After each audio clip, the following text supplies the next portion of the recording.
Hi guys, this is Manu Mishra. So welcome back with the session जिसमें आज हम लोग 11th ऑफ दिसंबर के द हिंदू न्यूज़पेपर का एनालिसिस करेंगे। So here we start the analysis of today's newspaper. So अच्छा, ये फर्स्ट न्यूज़ आपको दिख रही है ना? सो हुआ क्या? सो समिट फॉर डेमोक्रेसी हुआ था, है ना? अभी जो बाइडेन ने बहुत सारे नेशंस, स्पेसिफिकली जो डेमोक्रेटिक नेशंस हैं, उनको बुलाया था, जिसमें इंडिया के प्राइम मिनिस्टर ने भी अटेंड किया। तो इट्स अ वर्चुअल समिट, और उसमें प्राइम मिनिस्टर मोदी ने सोशल मीडिया और क्रिप्टो करेंसी के नॉर्म्स को लेकर बताया कि हमारा नेशन कैसे डेमोक्रेटिक नॉर्म्स पे चल रहा है, डेमोक्रेसी के पाथ को फॉलो कर रहा है। क्योंकि हमने सोशल मीडिया पे हम लोग कभी भी किसी पे रोक टोक नहीं लगाते, हम लोग सबको छूट देते हैं, जिसको जो लिखना है लिख सकता है। बट हाँ, बस ऑब्वियस सी बात है, कुछ एक्सेप्शंस होते हैं। नेशनल इंटीग्रिटी हो गया, सोवरेनिटी हो गई, सिक्योरिटी हो गई, तो ये सारी चीजें ब्रीच नहीं होनी चाहिए। तो वही क्रिप्टो करेंसी को लेकर है, तो क्रिप्टो करेंसी को नॉर्म्स को लेकर भी हम लोग भी कितने लिबरल है, ये चीज आपको बताया गया। एक स्पेकुलेशन चल रहा था कि गवर्नमेंट जो है क्रिप्टो करेंसी को बैन कर देगा। एक तरीके से स्पेकुलेशन पे शायद बैन लग जाए, क्योंकि हाँ, गवर्नमेंट ने कहा जरूर था, बट लोगों ने अ, गलत तरीके में ले लिया। गवर्नमेंट का सिंपल सा कॉन्सेप्ट था कि अनरेगुलेटेड जो क्रिप्टो करेंसीज हैं उनको बंद कर दिया जाएगा। Moving further, so what happen, तो कल लोकसभा में हमारे जो लॉ मिनिस्टर हैं किरण रिजिजू, उन्होंने इन्फॉर्म कर दिया है, क्योंकि अपोजिशन पार्टी बहुत बोल रही थी और बहुत प्रेशराइज कर रही थी कि section 124 capital A of the IPC, Indian penal code, का बहुत ज्यादा मिसयूज होता है। इसके चलते सेंटर ने बोल दिया है, मतलब लॉ मिनिस्टर ने क्लैरिफाई कर दिया है हाउस में कि अब there is no proposal to scrap the sedition law, or we can say that section 124A, 124 capital A of the IPC। कोई ऐसा प्रपोजल नहीं है सेंटर के पास कि स्क्रैप किया जा सके आपका सेडिशस लॉ। मूविंग फर्दर, सो ओमिक्रॉन के जो केसेस हैं वो 32 हो चुके हैं अभी तक कंट्री में। एंड सेंटर ने बोला है, हेल्थ मिनिस्ट्री ने स्पेसिफिकली ये बताया है कि सिम्टम्स जो है वो माइल्ड है, मतलब इतना ज्यादा इंपैक्ट नहीं पड़ रहा लोगों के ऊपर जितना डेल्टा वेरिएंट से पड़ रहा था और बहुत सारी चीजों से पड़ रहा था। So the symptoms are mild, but the number of the cases of the Omicron variant are 32। Moving further, so what happen, so finally university, मतलब दिल्ली यूनिवर्सिटी का जो एकेडमिक काउंसिल है उसने एक प्रपोजल पास कर दिया है। And from the next year, from the next academic year, Delhi university में एडमिशन लेने के लिए एक कॉमन एग्जामिनेशन होगा, and the name of the examination should be common entrance test for the undergraduates, मतलब यूजी के लिए, ट्वेल्थ के बाद जो लोग ड्यू में एडमिशन लेना चाहते हैं। तो पहले क्या था, दिल्ली यूनिवर्सिटी में अगर आपका एडमिशन लेना है तो you should get percentage, good percentage in twelfth, in the class of 12th. But right now, what Delhi University's academic council has done, so they have passed a proposal and which says okay, for the admission of the DU for the undergraduate students, they will have a common entrance test, CET। होना तो इस साल से ही था, but वो हो नहीं पाया था क्योंकि एक बच्चों का यही कंसर्न था कि जो रिच क्लास के लोग हैं वो कोचिंग ले लेंगे, बट जो पुअर क्लास के लोग हैं कोचिंग नहीं ले सकते। ये कंसर्न की वजह से गवर्नमेंट ने बोल दिया था कि ठीक है, अभी इस साल तो नहीं कर रहे, but from the next year will decide कि करना चाहिए नहीं करना चाहिए।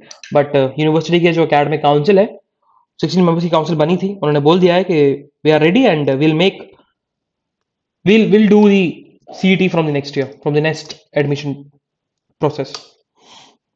Moving further, so what happen, supreme court ने जो कर्ब्स लगे हुए थे, जो रिस्ट्रिक्शंस लगे हुए थे, स्कूल्स पर रिस्ट्रिक्शंस लगे हुए थे, कंस्ट्रक्शन वर्क में रिस्ट्रिक्शन लगे हुए थे, because of the Delhi pollution, because of the pollution the city of Delhi, उस चीज को लेकर सुप्रीम कोर्ट ने क्या कर दिया, उन थोड़े कर्ब्स को, उन थोड़े नॉर्म्स को, जो रिस्ट्रिक्शंस लगी हुई थी, उन रिस्ट्रिक्शंस को थोड़ा ईज डाउन कर दिया। अब उसका रीजन ये है क्योंकि कंस्ट्रक्शन वर्क पे बैन लगा दिया था कि भाई जब तक पोल्यूशन सही नहीं होगा कंस्ट्रक्शन बंद रहेगा। लेकिन सबसे बड़ा इशू ये था कि कंस्ट्रक्शन की वजह से प्रॉब्लम किसको राइज हो रही है, कंस्ट्रक्शन के बंद की वजह से वर्कर्स को, माइग्रेंट वर्कर्स को, क्योंकि उनका जो घर परिवार है वो तो उसी चलता है ना? उनकी जो पूरी लिविंग बीइंग है डिपेंडेंट ही है कि भैया डेली वेजेस वो कमाएंगे और पैसा खर्च करेंगे, घर का, अपने घर का पेट भरेंगे, अपने बच्चों का, अपनी वाइफ का, अपनी फैमिली का। बट कंस्ट्रक्शन वर्क पे रोक लगने से बहुत सारे वर्कर्स को वेजेस नहीं मिल रही थी, परेशानी उनको हो रही थी। तो कमीशन ने फिर बोला था, कमीशन का ये कहना था कि देखो इंडस्ट्रीज हो गई और जिसमें वर्कर्स काम करते हैं, स्पेसिफिकली कंस्ट्रक्शन वर्क, उनमें थोड़ा सा रेस्ट्रिक्शंस को थोड़ा सा लूज करना पड़ेगा, नहीं तो फिर ह्यूमन राइट्स के ब्रीच हो जाएंगे, लोग बोलेंगे फिर आर्टिकल 21 का ब्रीच है ये। तो इसी के चलते सुप्रीम कोर्ट ने बोल दिया है कि now we are open for easing down the Delhi pollution curves. Moving further, हमें सिटी की न्यूज नहीं पढ़नी है, so will move to the state page. Let's see what state page में क्या है। सो फाइनली सुप्रीम कोर्ट ने बोल दिया है कि मुल्ला पेरियार डैम का जो केस है वो हम लोग 15th ऑफ दिसंबर को सुनेंगे। सुनना तो कल था, बट व्हाट हैपन, तमिलनाडु ने बोला कि केरला के जो कंसर्न्स हैं उन कंसर्न्स के आंसर पता करने के लिए, उन कंसर्न के आंसर को फ्रेम करने के लिए we need a time. So that's why आप आज मत सुनो केस को, थोड़ा हमें टाइम दे दो, हमें आप टाइम दोगे तभी तो हम उनका रिप्लाई कर पाएंगे। तो केरला के क्वेश्चंस ये थे, केरला ने ये बोला था कि देखो मुल्ला पेरियार डैम है तो in the state of Kerala, but it's regulated by the Tamil Nadu, और तमिलनाडु मुल्ला पेरियार डैम से वाटर कभी भी रिलीज कर देता है और केरला गवर्नमेंट को बताता नहीं है, केरला अथॉरिटीज को नहीं बताता। तो जब वाटर रिलीज होता है तो सबसे पहले तो भाई केरला में ही जाएगा, क्योंकि केरला केरला की तो है, जमीन केरला की है। लेकिन उस मुल्ला पेरियार डैम के आसपास जो लोग हैं, विलेजेस है, टाउन्स है, सिटीज है, वो तो केरला गवर्नमेंट के एम्बिट में आती हैं।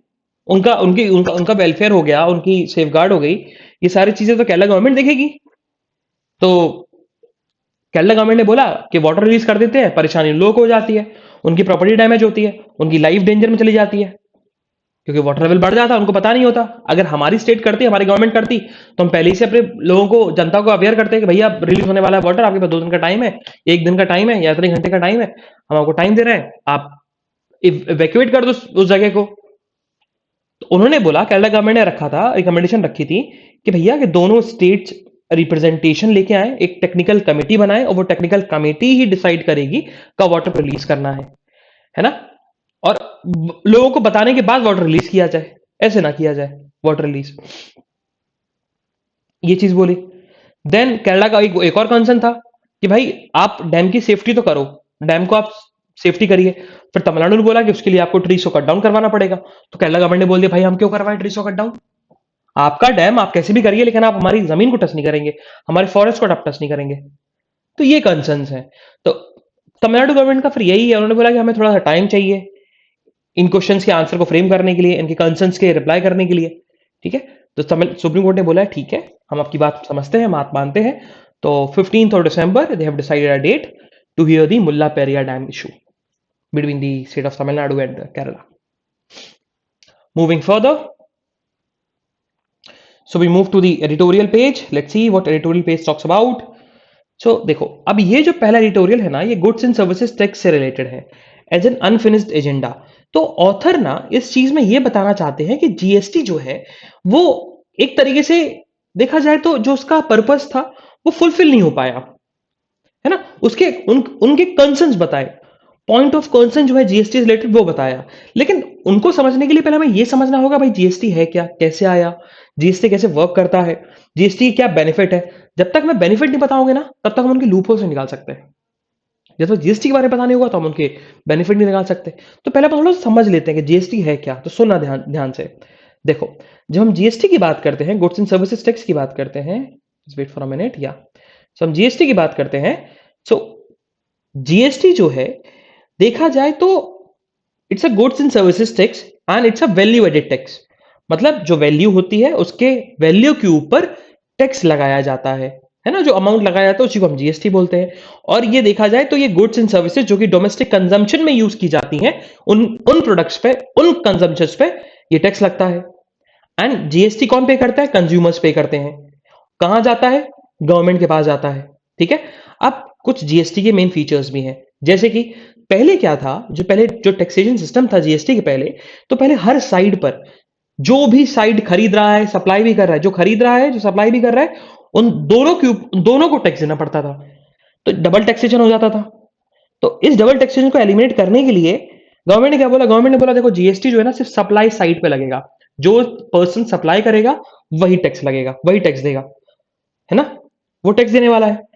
Then this is a destination based taxation, कि भाई देखा जाए तो जहां डेस्टिनेशन है उस डेस्टिनेशन में पहुंच गया, उस डेस्टिनेशन के बाद उस पर्सन को मिल गया, उस पर्सन को फाइनली गवर्नमेंट को डायरेक्टली टैक्स देना पड़ेगा। फिर था डुअल जीएसटी। देखा जाए तो जीएसटी डुअल में पहले बना, फिर हो गया, तीन हो गया। तो एक तो पहले सीजीएसटी होता है, फिर होता है आपका एसजीएसटी होता है, फिर आपका आईजीएसटी होता है ना। तो सीजीएसटी सेंट्रल गवर्नमेंट को जाता है वो अमाउंट, एसजीएसटी स्टेट को जाता है, और आईजीएसटी समथिंग कि अगर inter state goods and services move हो रहे हैं तो दोनों स्टेट्स में डिवाइड होगा टैक्स। ठीक है। और जीएसटी के जो रेट्स हैं वो म्यूचुअली डिसाइड किए जाएंगे by the centre and the state. हाँ, सेंटर का देखा जाए तो सेंटर को समथिंग अराउंड कुछ वोट मिलता है, कुछ परसेंटेज ऑफ वोट मिलता है, जो कि 30-35 के ऊपर होता है। वहीं स्टेट्स का भी कंट्रीब्यूशन रहता है। ठीक है। और जीएसटी पे मल्टीपल रेट्स है, 5% है, 12% है, 16% है, 28%। तो हाईएस्ट कौन सा है? 28%। और जीएसटी की बात करें तो जीएसटी 2014 में जीएसटी बिल इंट्रोड्यूस किया गया था, and the number of the bill is 122, है ना, 122 amendment bill, constitution amendment bill. और उस बिल को जब पास हुआ तो एक्ट में कन्वर्ट हो गया। और कौन से नंबर का कॉन्स्टिट्यूशन अमेंडमेंट था? 101 कॉन्स्टिट्यूशन अमेंडमेंट एक्ट 2016 प्रेजेंट किया गया था 2014 में, पास हुआ 2016 में, इतना टाइम लगा। और जीएसटी ऑब्वियसली बात है, कॉन्स्टिट्यूशन अमेंडमेंट है तो कॉन्स्टिट्यूशन में आया होगा। तो जीएसटी जो है वो आर्टिकल 264 कैपिटल ए में बताया गया कि स्टेट है power to tax goods and services, उसमें लिखा गया। ठीक है। जीएसटी काउंसिल बनी, जीएसटी काउंसिल का जो आर्टिकल है वो है 279 कैपिटल ए, जिसका जो प्रेसिडेंट है, देखा जाए GST council, it's been council जिसका जो प्रेसिडेंट होगा उसमें, एंड और जो प्रेसिडेंट के साथ साथ चेयरमैन भी होगा। चेयरमैन कौन होगा? यूनियन फाइनेंस मिनिस्टर जो है वो होंगे। और स्टेट गवर्नमेंट के जो मिनिस्टर्स होंगे, नॉमिनेटेड मिनिस्टर्स होंगे, वो जीएसटी काउंसिल के मेंबर्स बनेंगे। ठीक है। और सेंटर के पास जीएसटी काउंसिल में 1/3 वोट होगा, स्टेट के पास 2 होंगे। अब जीएसटी के आने से रिफॉर्म्स क्या क्या है, वो सबसे बड़ी चीज है। तो देखो, एक कॉमन नेशनल मार्केट बन गया, है ना, एक कॉमन नेशनल मार्केट बन गया, एक सिंगल टैक्सेशन आ गया बिकॉज ऑफ द जीएसटी। दूसरा, कैस्केडिंग इफेक्ट का तक खत्म हो गया। कैस्केडिंग इफेक्ट मतलब हम टैक्स पर टैक्स लगा रहे हैं, जैसे कि ऑलरेडी टैक्सेबल आइटम है उस पर आपने फिर से टैक्स लगा दिया तो डबल टैक्सेशन हो गया। और इसी को इकोनॉमिक्स में कैस्केडिंग इफेक्ट बोलते हैं। तो कैस्केडिंग इफेक्ट हट गया, इसकी वजह से टैक्स बर्डन था, टैक्स बर्डन हट गया from the consumer point of view, देखा जाए उस हिसाब से। तो देन अब इंडिया के प्रोडक्ट जो है वो थोड़े और कॉम्पिटेटिव हो जाएंगे। क्यों? क्योंकि जीएसटी के आने से थोड़े प्रोडक्ट की वैल्यू डिक्रीज हुई। जब डिक्रीज हुई, क्योंकि टैक्स एक ही बार लग रहा है, कैस्केडिंग इफेक्ट नहीं है, तो अब वो इंटरनेशनल मार्केट जो इंटरनेशनल गुड्स है उन उनसे कंपटीशन करेंगे। और जीएसटी जो है वो उसकी वजह से थोड़ा सा एडमिनिस्टर जो है वो इजी हो जाता है एडमिनिस्टर करना उसको। ये चीज बताई गई। ओके। लेकिन अगर देखा तो बेनिफिट्स तो है। अब क्वेश्चन जो उठता है, चैलेंजेस क्या क्या है।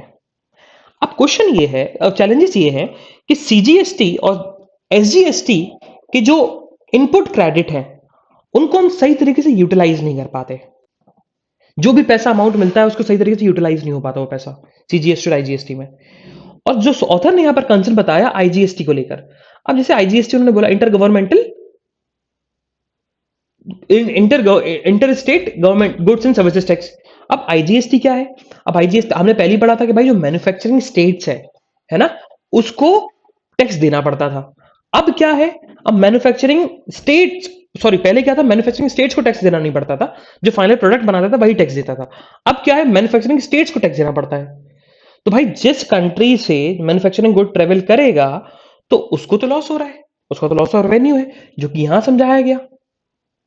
और भी अदर पॉइंट्स हैं, जैसे कि उन्होंने बताया कि स्टेट की जो फिजिकल ऑटोनॉमी थी वो कम हो गई, क्योंकि अब सारा पैसा सेंटर के पास जाता है, फिर सेंटर डिस्पर्स करता है। ठीक है।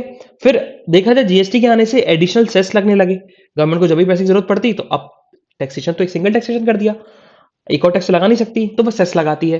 तो कभी कभी सेस जो है वो टैक्स से भी ज्यादा हो जाता है। ये सारी चीजें ऑथर ने बताई, ये सारी चीजें ऑथर ने बोला है। फिर लास्ट में ऑथर का यही कहना है कि देखो, हाँ, GST is a positive step, जिससे इंडिया की इकोनॉमी जो है, जो इनफॉर्मल से फॉर्मल इकोनॉमी कन्वर्ट हो गई, बट हम पूरे तरीके से इसको यूटिलाइज नहीं कर पाए। हमें जीएसटी को यूटिलाइज करने की जरूरत है, और जो उसका अनफिनिश्ड एजेंडा है उसको पूरे तरीके से हमें फिनिश करना है उसको, मतलब जो पर्पज से आया था वो पर्पज उसको फुलफिल करने की जरूरत है। ये चीज ऑथर ने बताया। टुवर्ड्स दी नेक्स्ट एडिटोरियल, तो it's about the green shorts.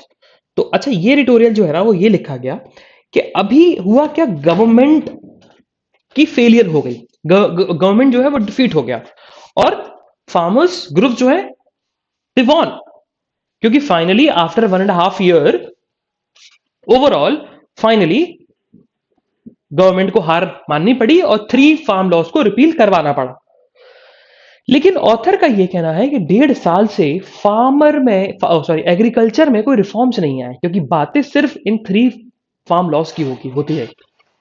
Agriculture reforms की बात हुई नहीं, गवर्नमेंट ने ना ही एग्रीकल्चर रिफॉर्म्स की बात करी। तो देखा जाए तो एक पॉइंट ऑफ व्यू, ऑथर ने एक बहुत अच्छा पॉइंट राइज किया, उन्होंने रोज किया कि भैया जब भी कोई बजट आता था, जब भी कोई चीजें आती थी, तो फार्मर्स के, एग्रीकल्चर के बेनिफिट की बातें होती थी।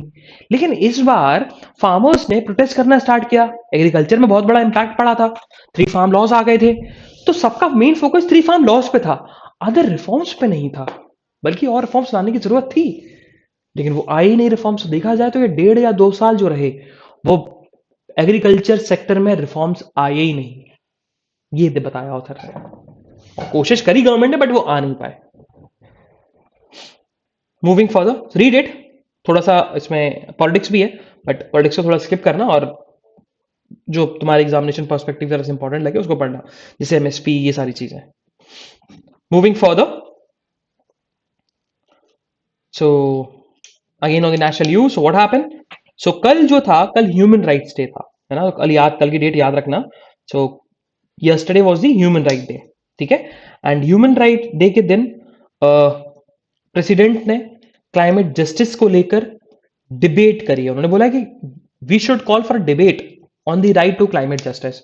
तो ग्रीन एनवायरमेंट को लेकर जो गवर्नमेंट अब फोकस कर रही है, और प्रेसिडेंट ने भी इस बात को बेसिकली बताया कि हमें अब क्लाइमेट जस्टिस के, सस्टेनेबल डेवलपमेंट, इन सब पे फोकस करना पड़ेगा, कि सबको ग्रीन एनवायरमेंट मिले, सबको सही एयर मिले, सबको, ऐसा नहीं कि भाई जो रिच लोग हैं सब ऑक्सीजन मिल रही है, रिच लोगों की वजह से इंडस्ट्रीज खुलती है, उनकी पोल्यूशन होता है रिवर में, उनके एयर में। तो, तो क्लाइमेट जस्टिस होना चाहिए, ये चीज प्रेसिडेंट ने बोला। मूविंग फर्दर, सो यूएन ने ऑब्जर्वर स्टेटस दे दिया है ऑन सोलर अलायंस, ठीक है, जिससे इंडिया की एनर्जी ग्रोथ में बहुत बेनिफिट करेगा, ये चीज बताया गया। मूविंग फर्दर, सो तमिलनाडु गवर्नमेंट ने एक स्टेप लिया है। उन्होंने बोला है कि जितने भी बच्चे हैं 18 साल के ऊपर, जितने भी बच्चे हैं of the age of 15 in the state of Tamil Nadu, उन सबको वैक्सीनेट किया जाए, ये चीज उन्होंने बोली है, सबको वैक्सीनेट करने की जरूरत है।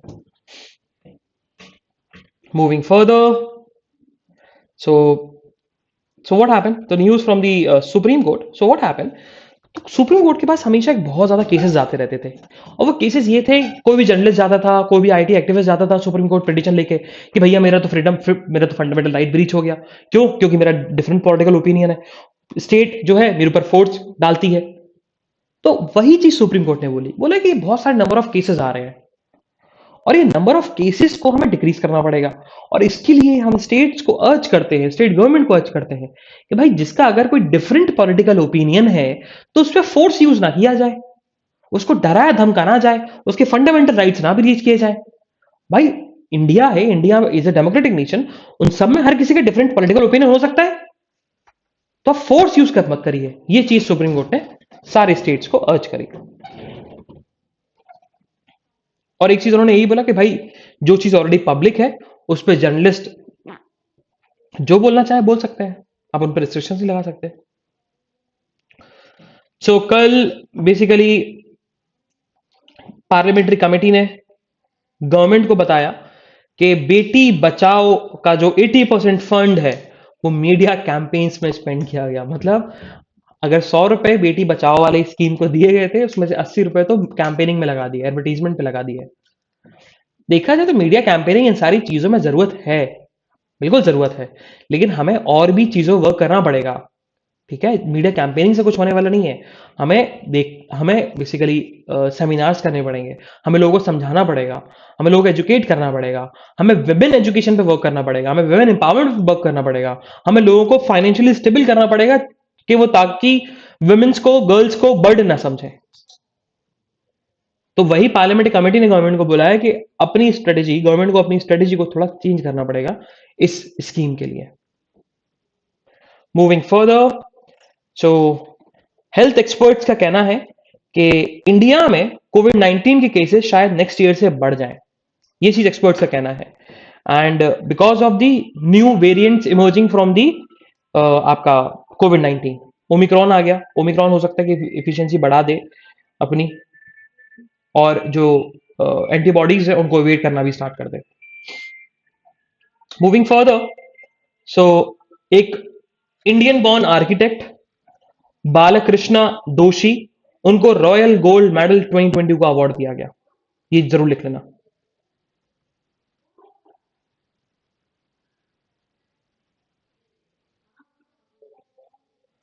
Moving further, so what happen, so एक पैनल ने बोला कि, एक पैनल ने बताया कि भाई इस बार जो बजट प्रेजेंट हुआ, इस बजट में लद्दाख को जो पैसा दिया गया था उसका सिर्फ 27% ऑफ द फंड जो है वो लद्दाख को अलोकेट किया गया। क्यों? अब उसकी बहुत सारे मेन रीजन है, क्योंकि लद्दाख के एडमिनिस्ट्रेशन को जरूरत पड़ी भी नहीं। उसका उसका मेन रीजन ये है क्योंकि देखा जाए तो अभी कोविड 19 लगा हुआ था, रिस्ट्रिक्शंस लगे हुए थे, है ना। और लद्दाख जो है वहां पर कोविड 19 था, वर्कर्स, लेबर्स ये काम ही नहीं कर पा रहे थे, फील्ड स्टाफ जो थे, टेक्निकल फील्ड स्टाफ जो थे काम ही नहीं कर पा रहे थे। तो इसीलिए पैसे की जरूरत पड़ी नहीं, जो एक्सपेंडिचर हुआ, इसीलिए पैनल ने बोला कि भाई इसीलिए फंड इतना कम अलोकेट किया गया था for the union territory of Ladakh. Moving further, world news में एक ही इंपॉर्टेंट न्यूज है, एंड दैट इज अबाउट कि नोबेल पीस प्राइज इनको मिला है। उनको अवार्ड मिला गया ऑस्लो में, इतना याद रखना, ऑस्लो में मिलता है पीस प्राइज, और बाकी जितने भी हैं नोबेल प्राइज वो सारे स्टॉकहोम में मिलते हैं। उनका ये कहना है, जर्नलिस्ट, दो जर्नलिस्ट को जो मिला है, one is from Indonesia, one is from Russia, उनका कहना है कि जर्नलिज्म को, जर्नलिस्ट को प्रोटेक्शन देने की जरूरत है, तब जाके वो इंडिपेंडेंट जर्नलिज्म कर पाएंगे, वरना नहीं कर पाएंगे। ठीक है, सो दोनों का नाम याद रखना, it's Maria Ressa and Dmitry Muratov. They have jointly received the Nobel peace prize. So business news में से कुछ न्यूज नहीं है जो हमारे एग्जामिनेशन पर्सपेक्टिव के लिए इंपॉर्टेंट हो। Same goes with the sports news. So this is the analysis of today's newspaper. हम लोग कल फिर मिलेंगे with some exciting news, some exciting current affairs. तब तक के लिए bye bye, have fun and enjoy your day. Bye bye guys.